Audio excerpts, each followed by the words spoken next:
Welcome back to DVC Weekly. This is episode 94. My name is Jason Erpelding. I'm the broker of Buy and Sell DVC. I'm here with Scott Ferrioli. I'm the owner of DVC-Rental.com and BuyandSellDVC.com. And today is November 23rd, 2022. Tomorrow is Thanksgiving. Hopefully, if you're driving somewhere, you drive safely, arrive safely, and have a good time with your friends and family or whoever you're celebrating Thanksgiving with. As I'm sure they realize, we recorded this a little bit early because I'm actually going to be down in Pigeon Forge right now. So hopefully I'm having a great time when you guys see this. And so your 11-month window from today is going to be October 23rd, 2023. And the 7-month window is June 23rd, 2023. As always, if you're looking to buy or sell a property, you want to go to BuyandSellDVC.com. And if you're looking to rent points or rent out your points, you want to go to DVC-Rental.com. Remember the dash to save the cash. Now, we're going to start with the buy and sell DVC side of things. And I just want to share this information because it's for some reason it just fascinates me. But I've been selling DVC since January of 2004, DVC resales. And for the most part, the market is what I would call, since then, the market has been pretty, I would use the word normal. Like there's a little bit of, tiny little, hills and there's tiny little dips. But for the most part, it's pretty consistent. Always, people looking to sell, always people looking to buy.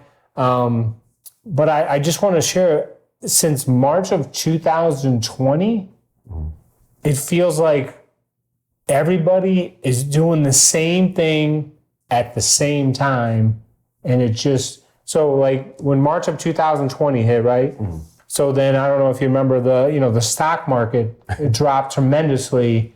And there was really like hardly any activity on the resale side of things, right? Yep. Then Disney went through a spell where it was like March, April, May, maybe even to June, where Disney didn't buy back one single property. It was like Disney had nothing to do with right of first refusal. Yeah. And people didn't know what was going on with the market. So, some sellers, I just remember that there was one particular seller at the time, I would say before March of 2020, Saratogas were selling for like between 115 and 120, right? Seller calls me up, says, listen, I need to sell this property in like 2 days because I want to buy this boardwalk property. I think the market's going to go down. I want to sell this. He wanted to sell a Saratoga for $89 a point. Buyer calls me up and says, listen, okay, I was looking at DVC, 5 years ago. This is what the prices were then. We didn't buy. We felt we missed out. We'd never buy in. Now I see this property priced at a price of 5 years ago, so we're buying in. So they buy in, So we went through a spell where almost nothing happened for like 5 weeks. Then, when there's no buybacks, then everybody wants to buy, right? Then everybody's buying. Then Disney started buying properties back. And keep in mind, I don't remember exactly when all this happened. Then there was a time when... I feel like it was most of 2020 they didn't buy anything back. I thought it was like 2021, like they started getting... No, they started, I want to say, in July of 2020. Was it? Yeah, because once the first buyback hit, it was all over the internet. Oh, Disney's back. They're awake. It's back. Then he went through a spell with Grand Californian. Like, as soon as everyone's talking about Grand Californian, and I think we sold one as high as $333 a point. I remember that. And now here we are today, where I bet if you add up all the Grand Californian listings, there's probably 50 to 100 of them on the market. Some of them priced as low as, say, like $270. So, I mean, that's a huge swing right there. Again, normally you don't have huge swings like that. And then what else was I going to say? And then we went to a period where we were down to where it was the lowest number of listings on the market. All the resale companies added together, I think we were down to 5 listings. So a listing would come in and it would sell right away. I remember you called and you were, should I be concerned about this? And I would tell you, I mean, I loved it because as soon as the property hit the market, someone was buying it. You listed it, it sold. You listed it, it sold. It was, it was like that. And then the other thing that happens is you'll go through a period where 4 days, nobody will pretty much make an offer, ask questions, right? And then all of a sudden you go through a 4-day period where there's 10 offers every day. Like I've never seen, and then right now, present time, the biggest thing I'm getting is sellers are, requesting information about selling, calling about selling, and then I follow up, and then they're saying they're on the fence of whether they should sell or not. We're not sure if we should sell. We're not sure if we should run out our points. We're not sure if we should take one more trip. Well, I tell them the same thing. I'm like, listen, if you're not sure, you don't sell. Yeah. Because once you sell, it's done. It's done. It's closed. Whatever you own, the chance of you duplicating exactly what you own in the future is slim to none. So it's just ever since, and then you'll have a period where 7 days everybody wants to communicate through email, and then you'll have 7 days where everyone's calling about every question. So it's just ever since March of 2020, it's like everybody's in this group and they're saying, this is what we're going to do now. This is what we're going to do now. I've never seen anything like it. So I don't know what that means for 2023, because now, it seems to be that there's more listings on the market than normal. The number of buyers aren't keeping up. But of course, the number of buyers is, after January 1st, that's when the number of buyers skyrockets. And the first 4 months of the year, everyone's looking to buy, close, use their points for a reservation for 2023. So anyway, I don't know what 2023 is going to bring. Maybe it's going to go back to before March 2020, and we're going to have a normal year, or if there's going to be some type of outlier again in 2023. Well, let's hope there's no more pandemics that cause the market to go crazy. It's the best I could hope for at this point. It's been a wild, and then I didn't even mention, so this year, at the beginning of the year, Disney's all about buying back Saratoga and Animal Kingdom. Yes. Even though when you read the different reports about people buying those resorts directly from Disney, they're not, it's not like high numbers. Yeah. So, I still never understood that. I couldn't figure out why they were so aggressive at Saratoga. I was going, they can't possibly have a wait list of 1,000 people who are all looking for Saratoga Springs for some reason. It didn't make sense. I was like, are they going to start throwing in Saratoga points with a brand new resort they're building? Why were they so aggressive on Saratoga? And then it just stops. Yeah, just completely stops. And they're still buying back Animal Kingdom. Yep. There's one, we have one purchaser who's, she's up to her 7th purchase on an Animal Kingdom. Oh. 7 buybacks. Really? I know that. Wow. So, and the buyer, of course, still makes offers, they don't, so, you can kind of see some of the buybacks, but the buyers also have a mentality on that, this has to end at some point too. Are they just going to buy back these at Animal Kingdom for, forever? So anyway, I just throwing that out there that I've never seen anything like this. And so it's been an interesting 3 years almost, I guess. Yeah, absolutely. And now we're on to the food review of the week. All right, Ty, roll the credits. Come here, I'm gonna eat you! Get in my belly! So for today's food review, I am back at Rix Sports Bar at Coronado Springs. I took the family there. Actually, I just took one of my children there to check it out. Just because, again, super laid back atmosphere, super easy to get a reservation as a local. This time we tried the mac and cheese burger. It was a half-pound burger. It said crisp and creamy macaroni and cheese. I was trying to figure out what crisp and creamy macaroni and cheese. Sharp cheddar cheese, tomato, and onion on a toasted roll. It was $19.50. So what it is essentially is they take macaroni and cheese and they fry it into a patty. It's almost like a mozzarella stick, but it's a little puck with macaroni and cheese inside. That was a pretty good burger. Macaroni and cheese was really good. We also had gotten a side. My son likes macaroni and cheese, so we also got the side of macaroni and cheese, which I thought was really good as well. It's by far the best side we've had at Rix Sports Bar. I would definitely get this again. Next time I'd probably just try a different burger just because, it didn't blow me away, but I'd like to try a different burger. But this was definitely a solid option. I gave this one a 7.2. Macaroni and cheese was good. Burger was pretty good. Atmosphere is laid back. I mean, 1950s, a little expensive for a burger, but it's Disney property. You kind of expect it. But overall, I've been pretty happy with Rix Sports Bar. Nice. Yep. So are you a big fan of macaroni and cheese? I don't dislike macaroni and cheese. Okay. I don't eat it too often because it's not great for you. But I mean, the macaroni and cheese was good. Both of my kids absolutely love macaroni and cheese. Though. Gotcha. 15 and 12, they would still eat probably macaroni and cheese almost every day if I let them. So, but they really enjoyed the macaroni and cheese there. It was very tasty. Because I'm not a macaroni and cheese person, so I think I just. Do you know why? Do you like cheese? Like, are you a cheese guy? I like cheese on pizza. Is that it? Pretty much. Okay.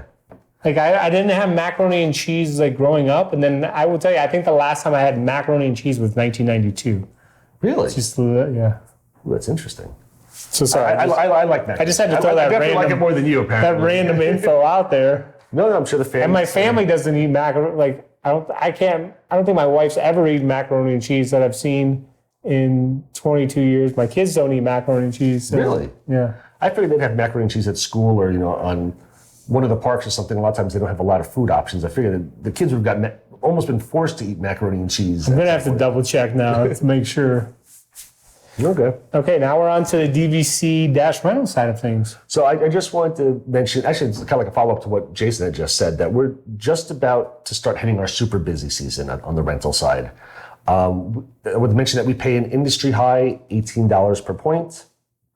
We also, if you're looking to book a cruise, definitely reach out to us because, again, we have a cruise swap program where essentially you can rent out your points. Normally, a lot of times people take their points and they'll use them for the Disney Cruise Line, and they're a terrible use for the Disney Cruise Line. They charge a ton of points, so it's never worthwhile. Or if you want to go on an outside cruise that's not Disney, we do the cruise swap program. So essentially, you rent out your points with us.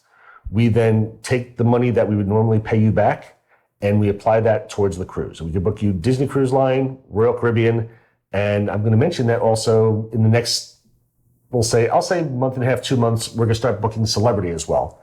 I have a plan to take a Celebrity cruise next month, so I'm going to start doing Celebrity bookings. It's one of those things that we can book Carnival, and we can book Norwegian as well. I never personally book them just because I'm not comfortable with them. I've never gone on those cruise lines, so I never want to feel like that we're giving somebody uninformed information. I want to make sure that we've sailed these cruise lines if we're booking this for you, so that we understand them. I don't want to just go out there and just book cruises for people just to make money. I'd rather give you a better experience. So we're going to be doing Celebrity Cruise Line next month, so we'll be adding that. So if you're thinking of doing Royal Caribbean or Celebrity or Disney and you're a DVC member, you rent out the points, we take that money, we apply it directly to the cruise line for you. We book it for you and apply it to the cruise line. That way, technically, we don't have to send you a 1099 at the end. Well, we don't have to send you a 1099 at the beginning of the following year. So it'll help save you some money as well, because all that money will get pushed towards your vacation. So that was basically And they want to get the points in fast, right? Because, you got people that, like February's a busy time, March is spring break time. January, February, Easter. March are typically our three busiest months of the year. April's busy too. May starts dying off a little bit. But typically, the first 3 months of the year are always the busiest months. And normally what happens is the day after Christmas, we get really busy. And it lasts until May, essentially. Because I guess everybody's together. I've said this before, I'll mention it again. I think a lot of times they're planning for the holiday. November and December are more quiet months for us because everybody's planning for Thanksgiving and they're thinking about Christmas. And they're getting their kids presents. They're putting their money towards that. And they're thinking, what are we going to do for Christmas? We're hosting, we're going somewhere. Everybody's always preoccupied. You see all your family at Christmas time, and a lot of people will make Christmas plans with their family. Or if they're not making Disney plans. Or they see their family and they go, we need to make plans without our family. That too. But typically the day after Christmas, it just gets super, super busy. And everybody's like, okay, Christmas is now past us. What's the next plan? We got to think of our Disney trip for next year because we've been so preoccupied with all the holidays. We have not done our trip. and the day after Christmas, we get super busy, and that lasts for several months. So is this going to be the first year for DVC-Rental so let's say it's December 26th and you have, 350 people looking for reservations. Mm-hmm. Is this going to be the first year where they're going to be able to go on and check to see if it's available? Second year? Second year, yes. Okay. We released the brand new system where we're able to check the availability. You can book it from the page last year. I believe it was last October. I'm not 100% sure, but it was in place for last Christmas, and it'll be in place for this Christmas. So they don't have to send an email and say, is this available? Is this available? So they can just go, just to walk them through it again for those that are new, they just go on. You want to tell them real quick? Yep. Go on to DVC-Rental.com. You click the check availability button. Again, that's one we put in last year. You click check availability, you put in your dates. Our system will automatically check DVC's availability for you, tell you exactly what resorts and options are available, give you the pricing for each resort, and all the pricing will also include our no questions asked travel insurance built into the price. And you can click on each one that you like. It'll pull up pictures of the resort. It'll give you the different pool options and the dining options, all the information for the resort, and you can just click the book now button and you can book it straight from there. You can also click ask a question if you have a question about that specific resort and that reservation you're booking. But if it's not available, it's not available. It won't show up there. And again, much better than the system we used to have. Right. That's the majority of the companies still do it this way, is that you tell them what dates you want to look for, and then somebody has to manually log into DVC and check availability for you. So this system, much easier. Everything gets updated for you. It's not exactly real time because it can't constantly check the Disney system. So it's pretty darn close though.